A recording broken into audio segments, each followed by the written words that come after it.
Hey friends, and welcome to another episode of the Soul CEO podcast. This is episode 28, and today you're going to get a little bit of an inside look on a training that I'm running for a small group of leaders that are in a kind of a high-level book club.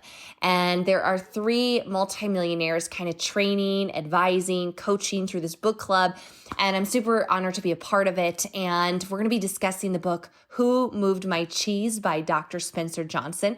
If you haven't had a chance to listen to the book, it's on Audible. It takes about an hour and a half. I just re-listened to it on the drive from Minnesota to Arizona this last weekend. But it's one of those books that I read probably about 10 years ago, and it really flipped my switch in the mindset of how to look at change and how to pivot and how to be adaptable and kind of stay nimble on the fly.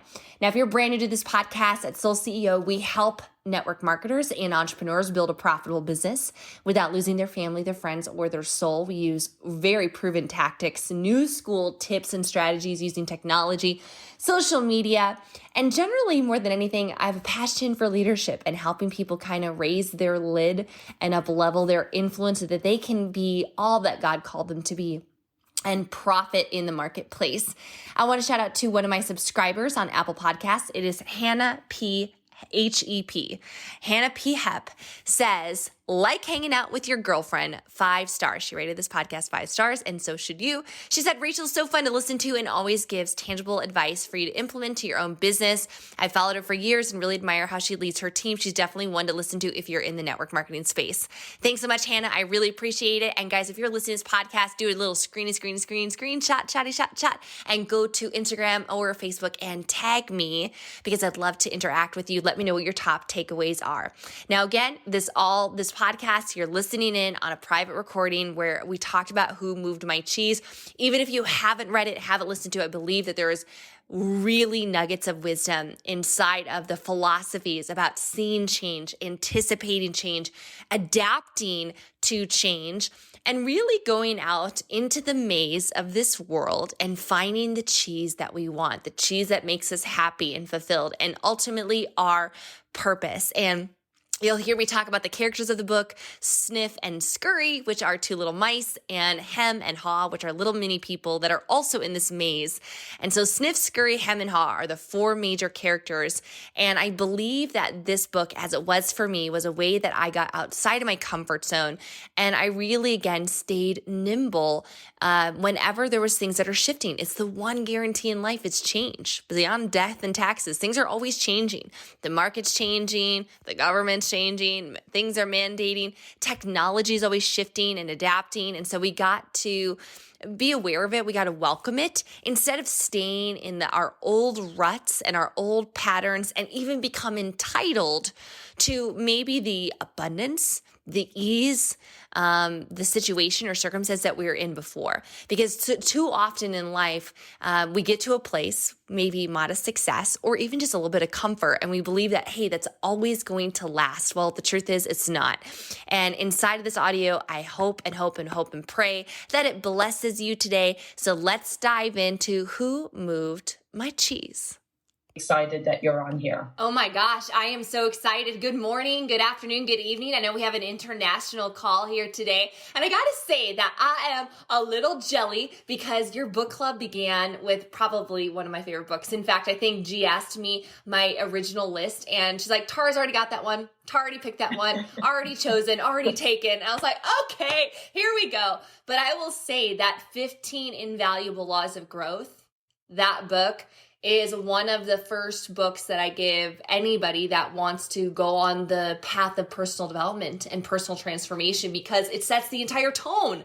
That is why 2021 started off with those 15 laws. And if we go back to those laws, we understand that everything that we want in life is going to be at our fingertips if we are going to grow and stretch ourselves and get outside our comfort zone.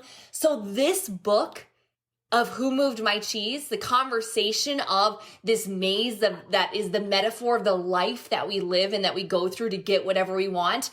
The idea, the fact that we have a promised land, there's something that we're going after, but there's going to be a lot of, obstacles, challenges, roadblocks in our way, unsuspected things that are going to happen.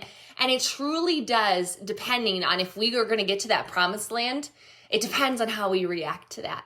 And you can think about, if you look at old, like, ancient scripture, many of you guys know that I'm a Christian and some of you guys are not. This is my call, so I'm going to say, hey, I'm not trying to convert anybody, but we even look at when the Israelites were forced out of Egypt and they were wandering in the wilderness, right? They were wandering. They were completely uncoachable. They were unteachable. They lacked faith. They were in their fear instead of faith.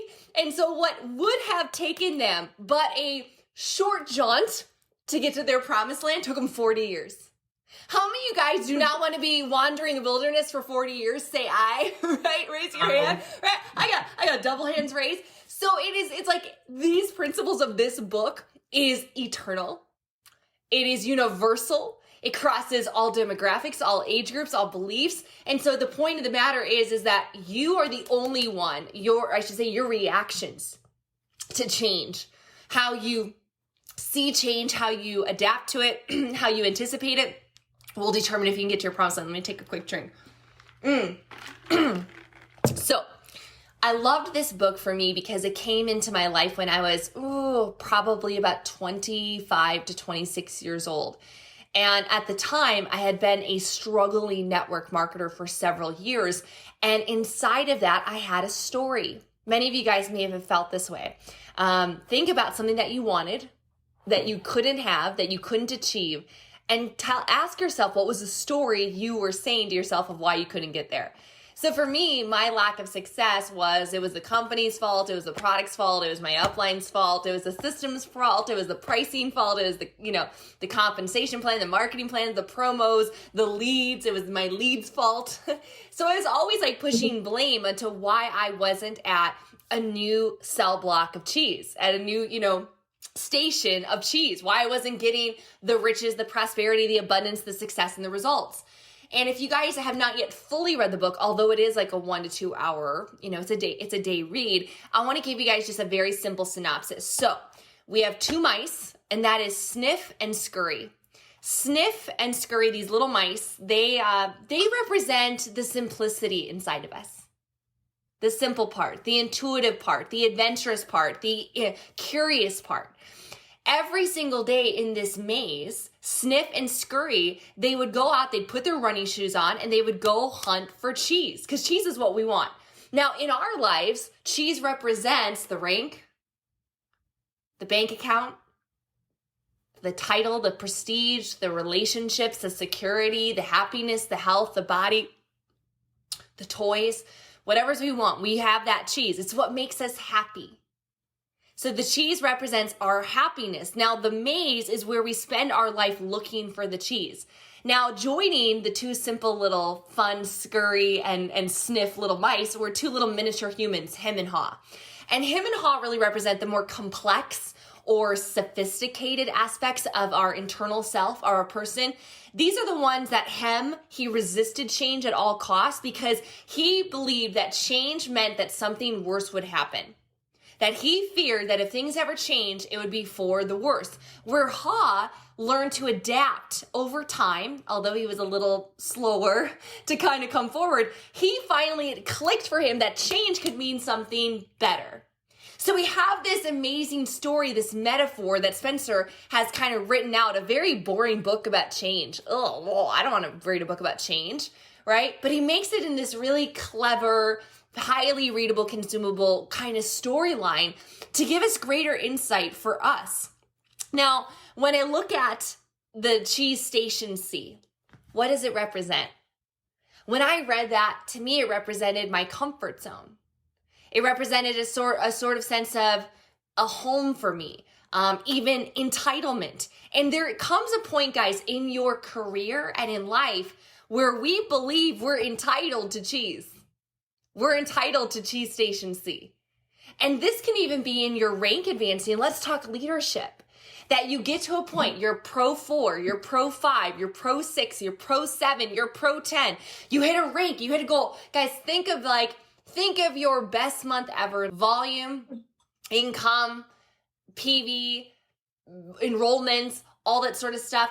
For me, I can think of heights and income. I have dollar amounts literally in my head that I know what month, what years were some of my best years. And one of the most horrific things that can happen, especially to entrepreneurs, is to believe that what was once will always be. Well, I did it once. I found Cheese Station C. It tasted good. Every time I go there, it was always there. So in the future, it's going to last in perpetuity. Guys, there's no guarantee. Nothing lasts forever. Except for Jesus. That's it. It's the only thing that lasts forever. The only thing the only guarantee in life is death and taxes.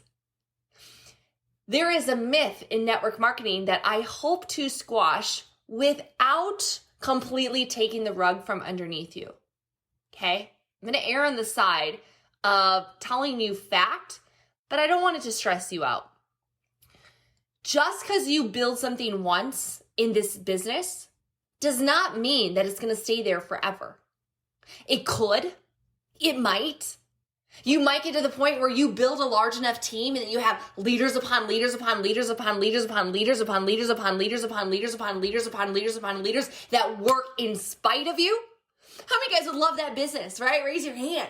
Like, hello, right, Trish? Like, doesn't that sound great? Like, to have leaders that don't even know your name. I mean, sometimes, like, if I just want to go to a warm, happy place, I just think about what it would be like to be like a Master Pro 25 and like have like dozens of Pro 10s on my team that are like, let me tell you about the old fable of Rachel Pekarik. She built it once and we haven't seen from her or heard from her in decades. Like, I just imagine how amazing that would be. Like, I'm like an old wives' tale. I'm like, there was a mystical legend, like a unicorn that existed at one point, right? That is the legacy. That's the goal. But in reality, guys, it could happen. It may happen, but this is a career that is not everlasting. It's just leveraged. So as you build your network marketing business inside of this company and you find pay dirt, because you guys are going to find pay dirt. That's another guarantee. You guys have ever seen the shows like Gold Rush on TV, like gold mining? You've ever seen documentaries on gold mining or how they find it? I was watching this one show years ago, and this probably the most, they were donkeys up in Alaska. The characters that they picked for this TV show, I'm like, these people are so dumb and dangerous. They should not be doing heavy machinery. If you've seen this show, you know what I'm talking about. It was every day. It was like they were having follies and like nearly killing people. They were destroying their equipment. They were trying new things. They were just, oh my God, it was just mind-blowing. Anywho, they would go to and take their equipment and they'd run thousands and thousands of pounds of pay dirt or dirt to find like an ounce of gold. Could you imagine that? 2,000, like a ton, an actual metric ton of dirt to find 1 ounce of gold? And then what would happen is they'd go through different levels, they'd be excavating and clearing it all out, and they'd strike a vein. They found their Cheese Station C, a hot new leader, a brand new customer getter. They have somebody that's absolutely blowing it up. They're like, oh, Joe's on the team now. All right, Patricia's here. We're good, right? I got Brett going on. I got a leg. I got pay dirt in the UK. Hello. And you're just like, yes. And so every day we act like him and Haw. We get up a little bit later, right? Sniff and Scurry, they put on their running shoes. They were ready to go. They were nimble.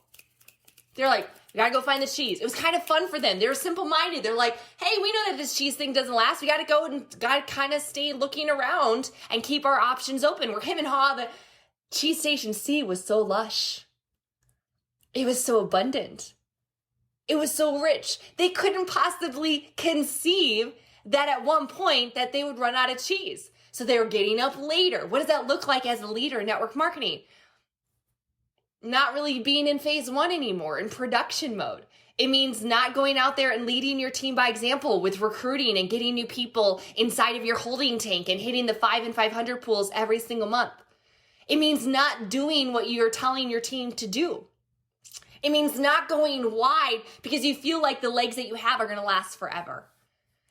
When I started my business 5.5 years ago, I had several legs, obviously frontline, and two of them had been leaders in other companies, meaning they had done network marketing before. And in a very short period of time, they exploded to Premier Pro 6. So they had very large organizations. And in a matter of about a year of each other, both of them left the industry. They just left the industry. It just wasn't for them. They both went into coaching, another went into like web development. And I think that they just didn't feel like they could do it anymore. I have other opinions of why it was, but that's just not the topic for this call. But and so it had happened over time, over several years, their Pro 6 business turned into Pro 5 businesses, right? The leader left, people kind of left, nobody was really, inside of those relationships into the team, and they just kind of faded away. Now, I could have sat in Cheese Station C and be like, but there was a $50,000 leg here, and we was kind of like it was better for my team and my rank, and kind of just look in it and hope it would come back, or I could get off in the maze. I could get off into the maze and go find, recruit, build up new talent. And that's exactly what I did. Cheese Station C represents our comfort zone, and we believe we're entitled to that cheese. And when we look at him and Ha, and specifically him, he didn't want to have to go back into the maze. I see this a lot with historian network marketers. Whether they pop and drop, whether they pop and sustain, whatever it may be, they're stuck in Cheese Station C because they're like, I don't want to go back out there. It's uncomfortable. It's scary. I don't want to have to do that again. I already did all the work to get to this station. Why do I have to? No. I don't want to have to go find it out again. But the truth is that the quicker that we let go of old cheese, write this down, the quicker we let go of old cheese, the sooner you can find new cheese. The quicker that you let go of old cheese, the sooner that we can find new cheese. Now, in the story, Ha began to realize after day after day after day, no new cheese was coming to sell to Cheese Station C. It wasn't happening. And he was starting to get emaciated. He was getting hungry. He was getting tired. He was getting fatigued. He was getting uncomfortable. Now, change usually only occurs for two reasons. Write this down. Inspiration or desperation. There's a part of my heart that wants to believe that Sniff and Scurry were inspired. We know this maze. It is fun. We ride around, we walk around, we run around. Like we never know. Adventure, right? They're inspired. They're like, we found cheese before, we can find it again. And then you had the hims and the haws that ended up getting desperate, specifically Ha, who's like, you know what? Although he was terrified, and he was, he's like, I don't know what's in that maze. And you might be thinking your maze right now to go get cheese, the cheese of Pro 3, of Pro 4, of Pro 5, or Pro 6, or Pro 7, the maze in front of you might be dominating social media. Living in this world right now, if you are not going all into social media, I don't know what you're doing. You're staying at Cheese Station C. So the maze in front of you might be to learn Facebook, to dominate Instagram, to become a TikToker. Yeah, I'm a TikToker now. I said no for over a year. I laughed at it. I scoffed. I was the Ha. I was like, no, I'm not doing it. Then Instagram shadow bans me for 90 days, not showing my post to anybody. I have nearly 27,500 followers. And I'm like, my people are not even seeing my stories, my posts, my lives, I'm literally shadow banned. And so instead of saying, where's my cheese? Who moved my cheese? I have to go out in the maze. So your maze might be trying new things. And it might be scary. But here's the amazing thing that Ha realized, is that his fears were irrational. Fear often stands for false evidence appearing real. Have you guys ever experienced that in life? Where you built up this fear about something, and then when the final thing actually happened, you realize, oh God, wasn't that big of a deal at all. Like, you built up this whole thing of how difficult it was going to be, and then you did it, and you're like, okay, I kind of made a mountain or molehill into a mountain there, right? The quicker you let go of old cheese, the sooner you can find new cheese. Write this down. What you are afraid of is never as bad as you imagine. Now, there are real fears. I mean, like, I get it. Not as much in our countries, but there are places in the world where you have to be careful leaving your house. Most of us do not live in that society on this call. There are real fears. Like, I'm not saying to go jump in cageless, protectionless into an ocean full of sharks. That's just insanity. That's a high risk scenario. But most of the fears that we're dealing with your cheese, it's not shark infested waters. It's not terrorist plots. It's not bombs that are going off outside of your backyard or rockets, being constantly shooting over Gaza or anything like that. Like, no, you don't have to, that's not what we're dealing with in the maze. The most of the fear that we have going on, the fear that we build up in our mind, it is almost always worse than the situation actually is. There were so many times when I was starting, I remember when I started doing video, and I was so terrified of doing video. I was terrified of recording myself. I was terrified of sounding dumb. I was terrified, even my first husband in the house, I would make him leave the home when I recorded a video. How many of you guys are afraid of doing video? Raise your hand. Anybody a little nervous, right? I remember I'd be like, you need to leave the house. He's like, I'm going outside. I'm like, no, exit the property. Go down the street, go shopping, give me 2 hours. I have a 2-minute video to record because it would take me that long to record a 2-minute video. I couldn't even have him in the other room listening to the TV because the fear of him even hearing me, I got all like verklempt. I got like I just had marbles in my mouth, okay? But over time, as I started to do it, I realized, wow, the fear I had built up in my mind was really not as bad as the situation really was. And that's the whole story here. Now, Ha tried to convince the Hems. Ha tried to convince him. And I love the fact, I'm going to give you guys a couple of little insights from this book and as we wrap up and open up for questions. He tried to convince him, and he asked him, what would you do if you weren't afraid? I want you to take a moment right now. Pause this in your brain. We're going to take a moment. And I want you to write down, what would you be doing to build your business if you weren't afraid?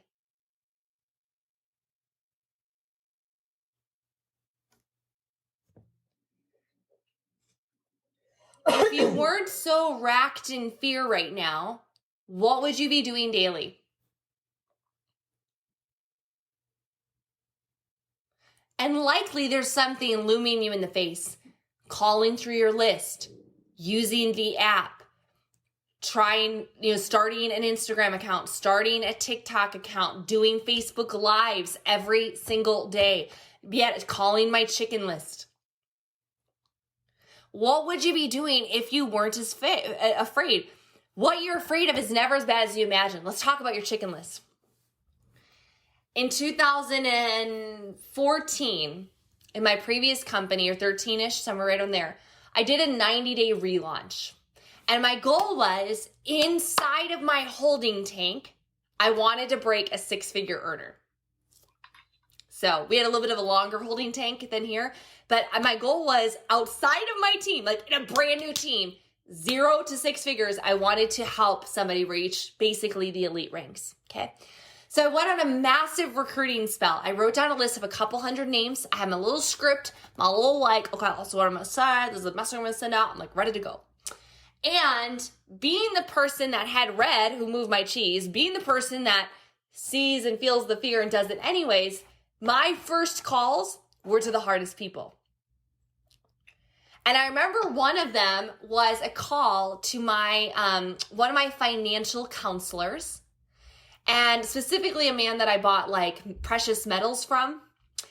In his business, he was earning about $750,000 a year. So a pretty successful guy, right? Straight up commissions. I'm not talking about like his company gross earnings. I said this guy was making nearly $1 million a year. And I called him up and I gave him my spiel about my opportunity, about my wellness company. And I appealed to him in the sense of saying, hey, if you bring this to your network will be able to buy more product from you. Gold, silver, etc., right? Because he had a way of making money, but the biggest concern or frustration with his clients is they didn't have enough cash flow to invest. They wanted to be investors, but they needed extra income. So instead of pitching, and this is a good kind of little side, little woo squirrel, is instead of pitching, hey, Kirk, make more money. Hey, Kirk, make more money. Hey, Kirk, don't you need extra income? He's like, no, I got plenty of money. But guess what? He had people that needed money, and that would actually ultimately blow up his business. I never thought he'd get started. He was not a fan, or I should say his dad was in network marketing. And because of that, it had kind of given him a sour taste in his mouth. But he said yes. We ended up building up in less than 45 days a Pro 6 business based on his network.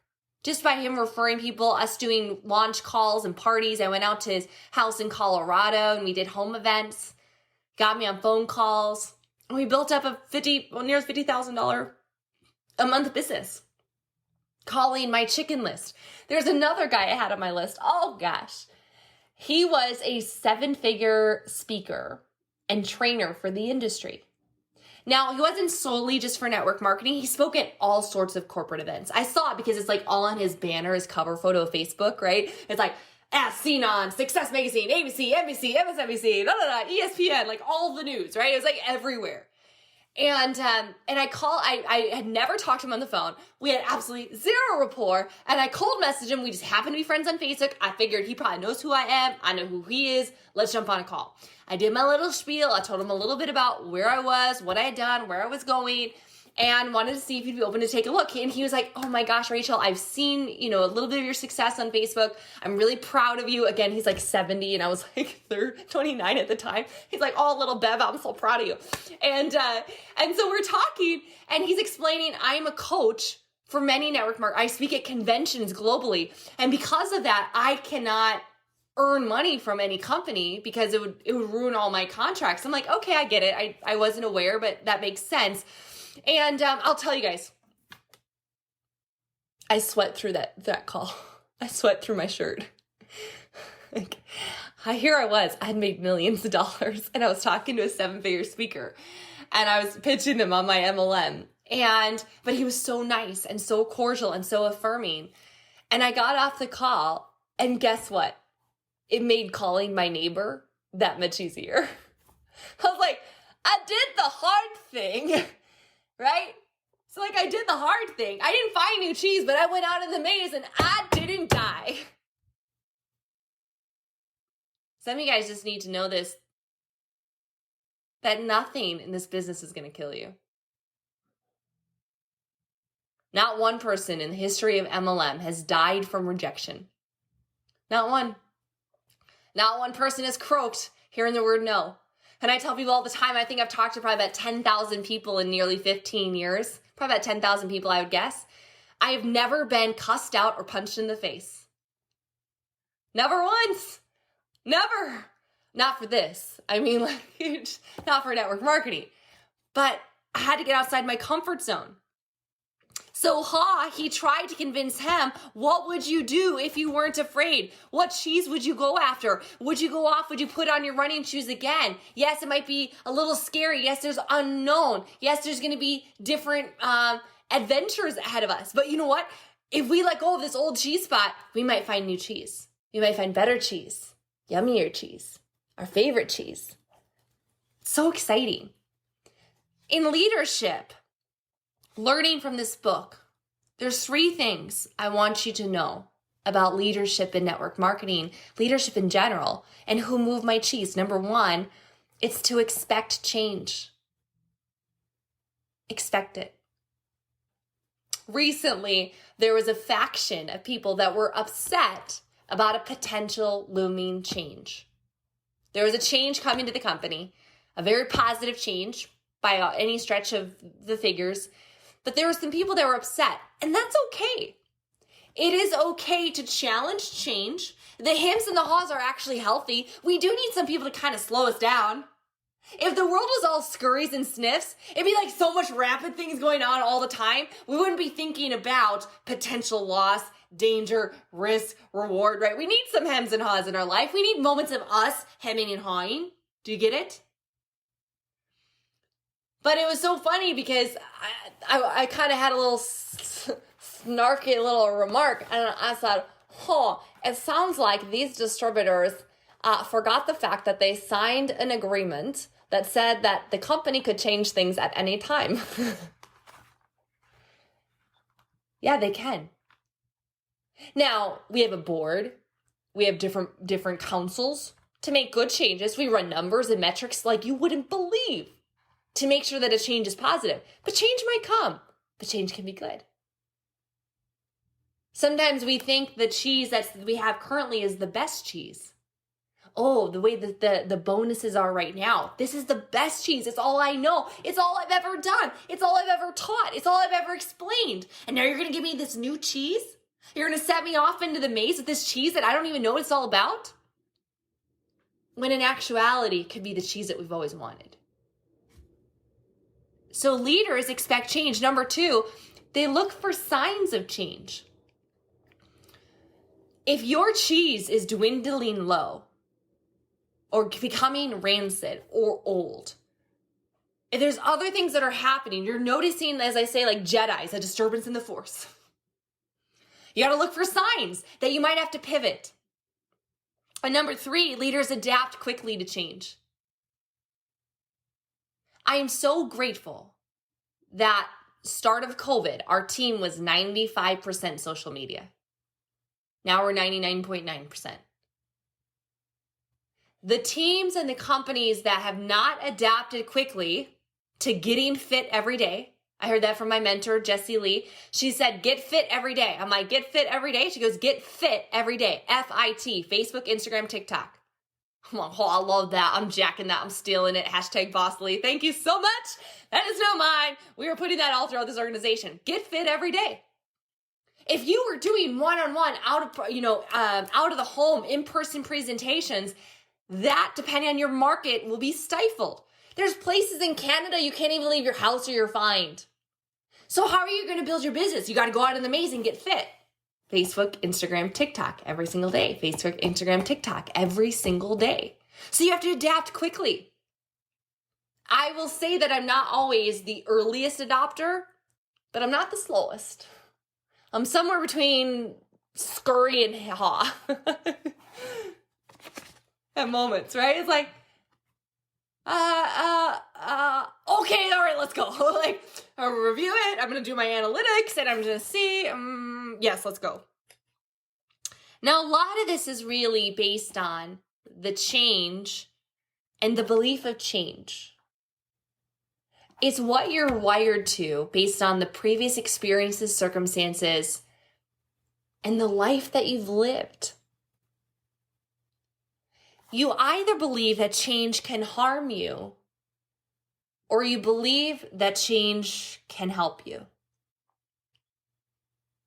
The truth is, the longer you stay in Cheese Station C believing that change will harm you, and really enveloped by those irrational fears, instead of letting go of the fears, letting go of the doubts, letting go of yesterday and yesteryear. Well, it was easier back then. It was easier back then. It was this way back then. That's how we did it, and it was better. Let it go. We got to change. Change is how we grow. And when I think about it now, because of all of the personal growth that I've done around this subject and kind of hearing different versions of it, and obviously intense mentorship with John C. Maxwell, who's a massive proponent to change. He's always talking about the fact that leaders, change should be expected. It should be expected. We should want change. We should desire change. But there's a lot of leaders that just don't want change. This is my cheese station C. Don't you dare take my cheese away. No. I want to end with just 9 simple little nuggets of this book.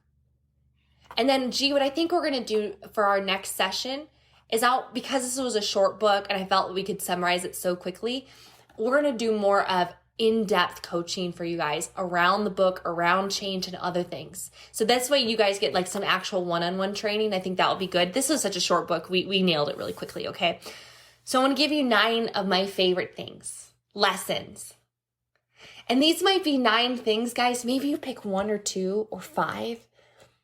And I imagine you putting them on Post-it notes or like little index cards or on your vision board. I now have not here, I'm in an Airbnb in Arizona, but back home in Siberia, I have an 8-foot cork board. And so it's 3 sections. I have whiteboard on one section, 1/3. 1/3 is ideas, and then 1/3 is pictures of all my top leaders. So I get to look at their faces every day and be like, this is why I build my business, right? So I wish I could have all your photos on it. It'd just be amazing because you guys are so good looking. I'd just be like, oh, my best looking team in network marketing. But it's seriously like all these ideas, right? Of like all the things that I could possibly do. And on that board, occasionally, on my whiteboard, I've written like a note to myself. Like a little lesson that kind of just like, yes, I need to focus on this specific lesson. I need a reminder. I need repetition. I need to see it because I need to create new neural pathways. This is what changed these are the little nuggets of new neural pathways that we can implant in your brain. By the way, guys, if we ever maybe get a chance, I'd love to do a call, maybe even with my dad, about neuroplasticity and how you can actually rewire your brain to change. There's so many good books out there. Psychology, my dad has studied this for decades. He's always talking to me about why we do the things that we do, why we don't change. It's just phenomenal. So these are my 9 little lessons. Grab one that's your favorite. Okay, number 1, life moves on, so should we. Life moves on, so should we. I did my famous speech and my most requested keynote I've done it inside of network marketing companies and as well as just non-network marketing companies. I've spoken in front of thousands. It's called Breakdown or Breakthrough. And there are many people, and you may know it, and it might even be a part of you, that something has happened in your life and you still haven't moved on from it. Somebody hurt you, they betrayed you, they abandoned you, they abused you. Little Tommy pushed you off the teeter-totter when you were 5 and spit in your face and said that you're no good. And you're just like, your entire life, Sky has been like, Tommy thought I was a failure, right? Tommy didn't like my Valentine. And he pushed me off the swing set. Life moves on. So should we. It doesn't help to keep our one leg back into yesterday. It doesn't help carrying the burdens of yesterday, the pain. Let it go. Forgive. Forgive the other people and forgive yourself. Forgive yourself. Some of you guys are, not moving on to the fact that there's been so many times in your life where you haven't followed through or you quit too often. You've been on a diet. I remember before LifeVantage, I would joke around. I'm like, I've lost 150 pounds. And people would look at me, they'd be like, what? I'm like, yeah, I've lost the same 15 pounds 10 times over, right? So it's like, sometimes we get in these cycles and we're just like, we hold on to all of our past failures as opposed to saying, you know what? That was the old cheese. I'm going to search out for new. Number 2, and I said it before, what would you do if you weren't afraid? I shared recently on a podcast and a call that of a recent hiking story where I conquered one of my fears. I would just say conquered. I experienced one of my fears of heights and falling by doing a very dangerous hike called Devil's Bridge in Sedona. But it also reminds me of the first time that I ever went cliff diving or cave diving in Mexico. And so you would go out into the jungle and they take you out like an hour-long ATV ride, and you'd get to this place where there'd be about a 6-foot by 6-foot hole in the ground. And they're like, okay, jump in. Rapido, rapido, arre, arriba. And it's just like, no, I'm not jumping in there. All I heard is people, we were with like this giant family. I'd heard this family and these kids jumping in, and you'd hear them jump in, and it'd be like, ah, sploosh. I'm trying to gauge, how deep is that? How long am I falling? Will I know when I hit water? Do I hold my breath the whole time? What if I run out of air? And what if I hit something? Like, I'm like, right? The fear, number 3, the fear you build up in your mind is worse than the situation that actually exists. So I built up this entire fear. The fear we build up in our mind is worse than the situation that actually exists. I had this whole fear of like what this cave diving would be and how horrific it would be. And guess what? Then I did it and I was like, oh, it's pretty cool. I'm going to do it again. I'm a fan. I went later on the day jumping off of platforms, screaming bloody murder, off of like 4 or 5 story platforms into like the lagoons. I think it's called cenotes. What would you do if you weren't afraid? Because the fear you build up in your mind is usually worse than the situation that actually exists. I had all these fears. Irrational. Number 4, this is very simple. It's because sometimes, more often than not, simplicity is genius. When you stop being afraid, you feel good. When you stop being afraid, you feel good. See, Ha realized that. He started to laugh at himself. He's like, this is so dumb. Why am I manufacturing all these potential outcomes? He goes, I'm just going to go out and do it. And he realized, well, there's actually the adventure, the newness, the possibility, the hope. He began feeling super good. And he's like, oh man, I only hope and pray that him sees my notes on the wall and my messages, and he gets encouraged someday, because it feels so good to not be afraid. How many of you guys would admit it doesn't feel good to be in fear? It doesn't feel good to be in struggle. It doesn't feel good to know that you're not living at your potential because of this false evidence appearing real.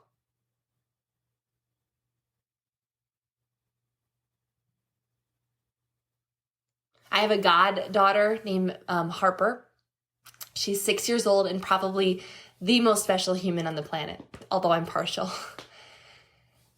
And Melody, Mel, her mom, has taught her many times how to overcome fear. Part of it, I remember her first few like dance recitals, and she's in gymnastics and all these sort of things.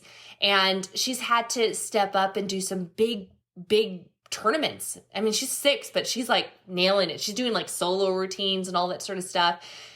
Did different choiring. I mean, Harper is like famous in their town. I'm trying to help you understand. Everybody knows Harper. She's this little Spitfire, cute little girl. She's asked all the time to be like a flower girl at weddings, all this sort of stuff. And there's been times where she's been like totally freaked out to do it. Crying in Mel's arms, like, I don't know if I want to do it. What does Mel do as a mother, as a guardian, as a parent? She says, honey, you can do it. Honey, I believe in you. Honey, I'm going to be right here. Just look at me from the stage, from the aisle, from up there. Just wave to me. I'm going to be right here. You're going to get through it. It'll be fine. And then over time, inevitably, Harper does the thing. She stops feeling the fear and she feels good. And she's waving at mommy on stage like, look at me. Aren't I so cute? Some of you guys, I want you to get on stage at Elite Academy at convention. I want you to wave to me and be like, look at me. Hey, Mom. I feel That's all I want. When you stop feeling fear, you feel good. Number 5, see what you're doing wrong, laugh at it, change, and do better. See what you're doing wrong, laugh at it, change, and do better.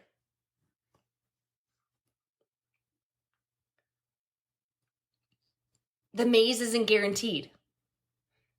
To go out and find our promised land, to go find our new cheese, our happiness, our abundance, our success, our good body. Like, it doesn't mean that you're always going to be on the right path. Like, you're going to hit dead ends. Raise your hand if you ever hit a dead end in life. All right? It's like a young woman who's dating a bunch of bozos, boozers, players, abusers, all these people. And she realizes, oh, I'm picking them all up at bars and nightclubs. Well, laugh at it, change, and do better. Maybe go to church, find a good Christian boy or something. Maybe get set up with like a family member. Ask somebody at work for a referral for your love life. Sometimes you just gotta laugh at yourself like, wow, yeah, that strategy was not successful whatsoever. Instead of beating yourself up or saying, you know what, this strategy has always worked. I think about, I'll get into that in a second. Number 6, change happens when the pain of holding on becomes greater than the fear of letting go.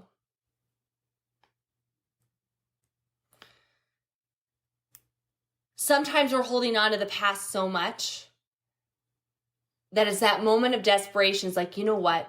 I just can't do this anymore. I've got to just let go of it. Number 7, if you do not change, you can become extinct. Think of one company that has gone extinct in the last 20 years because they didn't adapt. Think of 5 of them. Probably think of 10. Ever heard of Blockbuster? When was the last time you saw a Blockbuster? I know. Deb right went into the chat. Blockbuster. Everything was moving to streaming. Everything was moving to streaming. So some companies like Redbox got the idea to turn DVDs into vending machines, but a few smarter individuals said, you know what? This is all going to be made online. And if we license correctly with Hollywood and Universal Studios and all these different things, if we maybe even produce our own films and miniseries, we can dominate the market because people are going to want to watch stuff from their device. They're not going to want to have a DVD or check it in or check it out or return it and pay late fees. The phone book went extinct. Why? Because there's virtually anything on Google now. You can find anything online. Anything on Yelp. Tons of different cell phone companies, technology companies, Kodak. I remember one of my investor friends. He runs a company that's like $160 million in revenue. And this was a while ago, maybe 15, 20 years. And he sat down with somebody that was showing him digital cameras. And he said, are you crazy? These are never going to take off. Everybody wants their film. Like, he didn't get it. And then it was just a few years later, like, when was the last time you went and got film developed? Like, I used to sit at Walgreens when I was 16 years old. I'd pay extra to get it developed in like an hour. I was like, I want my photos from the teen high school homecoming dance now, right? So funny. I have boxes of those old like 4x6 photos.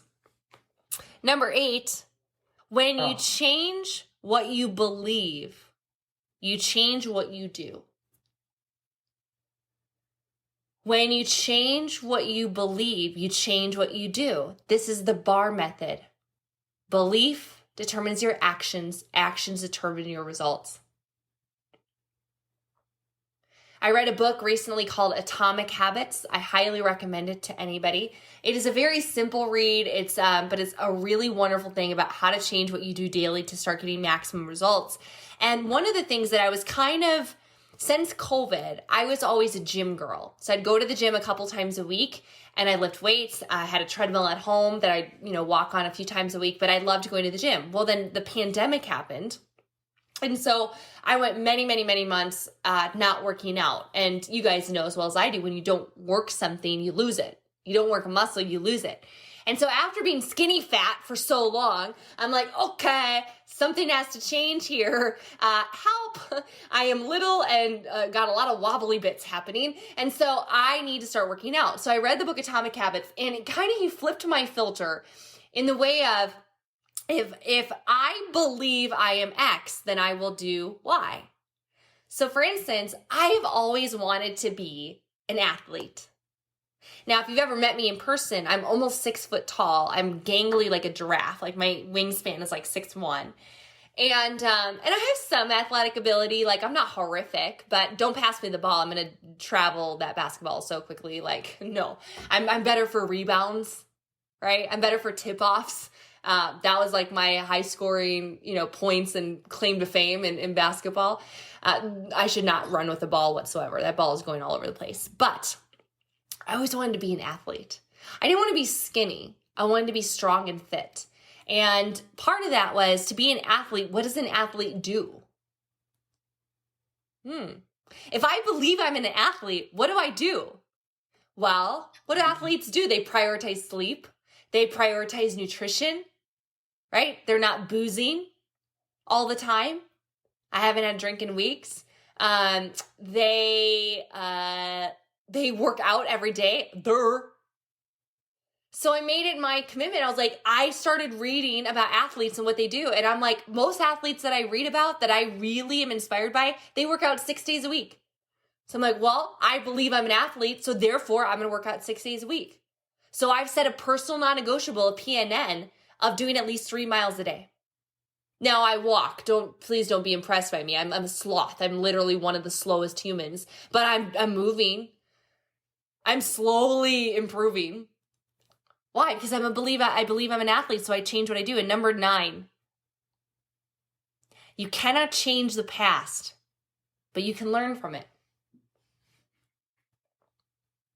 You cannot change the past, but you can learn from it.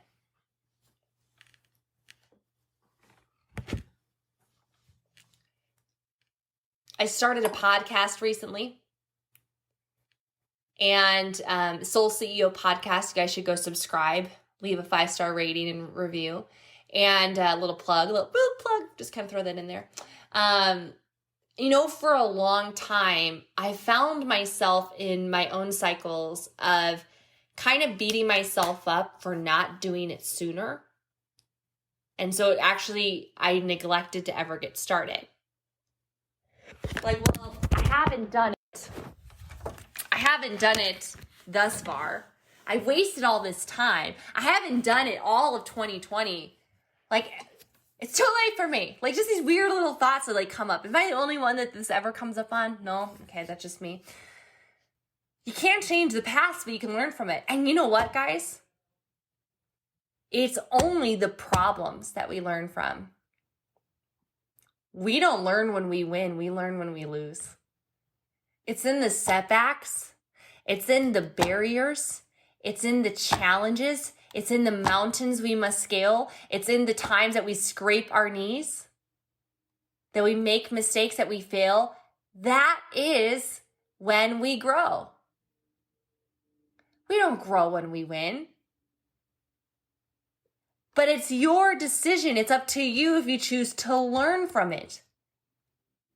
Or you can choose to live in fear, live in the past, live in Station C, live in regret, live in self-deprecation, live in the old story, and wander the wilderness for 40 more years. You have a choice, my friends. You have a choice to get back into the maze, to find something newer and better. You're not entitled to anything. Just go out and get it.